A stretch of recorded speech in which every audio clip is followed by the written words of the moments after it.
Good morning. We have a beautiful morning, and for the first time I am not shivering. There's been a beautiful sunrise and I tried to film it, but I was not successful. Whew. Today we're talking about plants, not the weather, plants, which, believe it or not, it's kind of controversial. Right? The only thing more controversial than eating meat, eating plants. All right, let's put on our nutrition lens, shall we? Nutrition. We are prioritizing protein and healthy fat. That's all we need. What about carbs? It is the third macronutrient. We don't really need it because our bodies can make it. So we don't need to eat it. We can. But we get into trouble when we eat too much. It's the dose that's the poison. All plants are carbs. That's what they're made of. Your dairy, for the most part, not made of carbs. Meats, it's protein and natural fat, no carbs. But plants, they're all carbs. Some fewer carbs, some more. So spinach leaf, not very many carbs. A sweet potato, a lot of carbs. So why do we eat them? Because they're delicious. Which ones can we eat? You'll always hear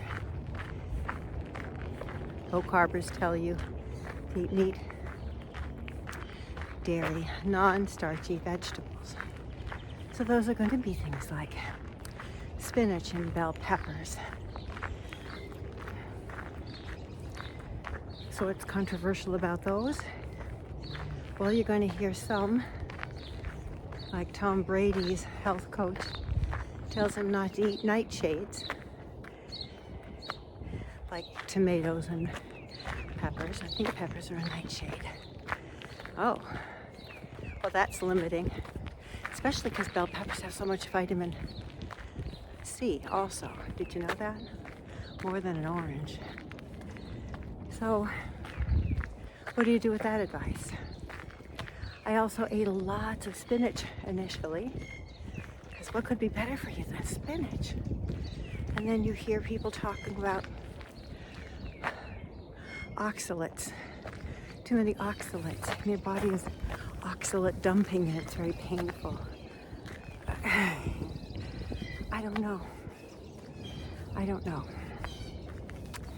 Then there are people who say we are intended to eat fruit, right? The trees, the plants want us to eat fruit, to scatter their seeds. What could be more natural and more good for you? But the fruit we eat today is so high in sugar compared to the fruit before hybridization. It's not really, you're not getting natural amounts of sugar when you eat today's fruit. So, eat in moderation. I go the berry route. I will often be eating blueberries. Their fruit. They're really not too sweet, not too much sugar, plenty of fiber, and lots of polyphenols. See, so when I'm picking and choosing what I'm eating, I'm deciding, oh, what is it that matters to me right now? Also, it tastes good. You won't often see me eating a potato unless I'm eating a polite portion of boiled dinner from my mother-in-law or sister for St. Patrick's Day. You won't see me eating corn. It's a vegetable. It's a grain. And it's candy. It's candy. So, excuse me, I'm a little wiggly here. Plants, grains. So let's talk about grains. Grains make flour, right?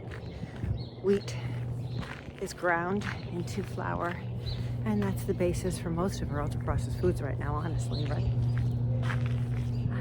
That's not natural. If you're walking by a wheat field Would you want to run in there and start chewing on the stalks? No. Someone very angrily recently told me that we're not eating the grass on grain, we're eating the seeds. I still don't think that's natural. I still don't think that that should be the basis for our diet. If you had to grow your own grain and grind out the seeds to make your bread, how much would you need to sustain your family? And what would you do in the off-growing season? It's not practical. So it's not natural. And so I'm not saying eating a little is going to kill you, but it shouldn't be the basis of our diet, in my opinion. Not only my opinion. So now there are experts out there. Oh gosh, who's the wheat belly guy and the grain? And now he's got something out there about the gut. Oh, Dr. Davis or Dr. William. I'll figure it out and I'll flash it on the screen here. He's like, no, all grains are going to be a problem for your system. Don't eat them. So I don't. Then there's Dr. Gundry, the plant paradox guy, who talks about some of the issues of eating certain kinds of plants. And he brings up the issue of anti-nutrients. And Dr. Georgia Ede also talks about anti-nutrients in plants. That is, the plant may contain a vitamin that we need, but then there are some mechanisms also that you're eating when you eat that plant that prevent your body from using that nutrient. So what good is it? So I eat plants, mainly things like onion and garlic. Oh, they have great properties for immunity, I think, especially according to Dr. Barbara O'Neill. And they're delicious.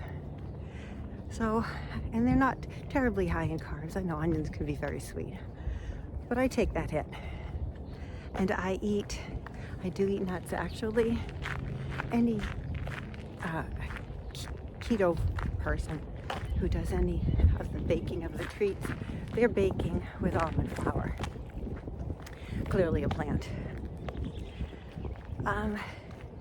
Beans should be off limits because they're high in carbs, but I like my low carb enough chili, and I just put in half the amount of beans because I don't think they're bad for us. I just think that too many are going to give us higher in the carbs, spike our blood sugar more than we want to.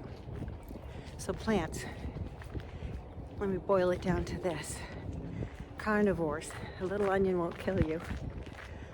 Omnivores, choose wisely. And if you're choosing to eat a plant and get that carb hit, have a purpose behind it. Are you getting antioxidants, or are you just getting a momentary pleasure? And vegans. I know how passionately you feel about not eating meat and eating only plants. But if you're eating only plants, chances are you're getting a lot of anti-nutrients, you're not getting enough of your B vitamins, you're not getting enough protein, you're not getting enough healthy fat. You've really got to work it. So, I am Eileen. I am no expert. I'm just an old woman who cured the worst of her early Alzheimer's symptoms through a clean low-carb diet. That's what I like to talk about on my new little channel. You're listening to me pant and rant, walk and talk for health. I'm on day 10 of my 30 baby steps for clean low-carb living. If you're interested in more, check the description for some links. Thank you for spending time with me today. Thank you for liking my video. Good morning, how are you? Commenting on this video, sharing this video. And until next time, let's all stay strong, wise, kind, and good by choosing good food for good health. Bye. Ooh, there's the sunset. Sunrise, not sunset. Sunrise.